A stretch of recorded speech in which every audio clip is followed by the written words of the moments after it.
Okay, now as this problem is quite big, so we'll divide this video into two parts.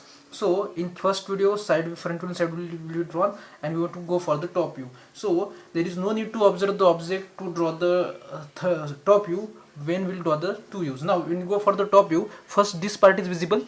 Okay, now we have to just match the projection. Now in case of side view, this part will be here, in case of front this part will be, so we just match the projections. Okay, now when we look from the top side, top side, as this is the inclined part, so this part will also visible and the part towards that side will also visible. So all these lines with boundary will be visible.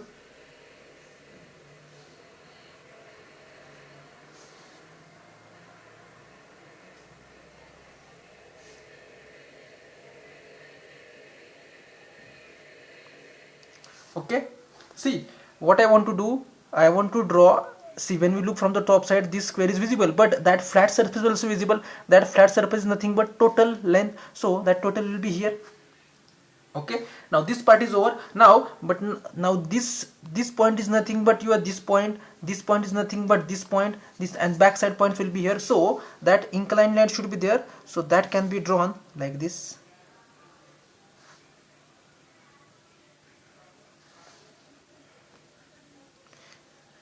Very easy. Okay, then next is what, let us move further. What we have to do is we have to just move towards this region. Now when you go for observing that region, what we have to indicate, so here now this line is nothing but this line. Okay, and whole surface will be visible, so before drawing that we just make that surface dark because that is visible.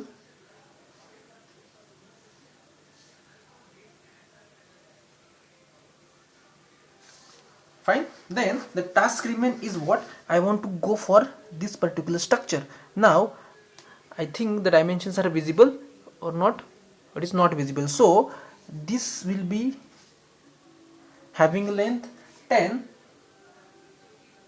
and 16, so this dimension is 10 and this dimension 6.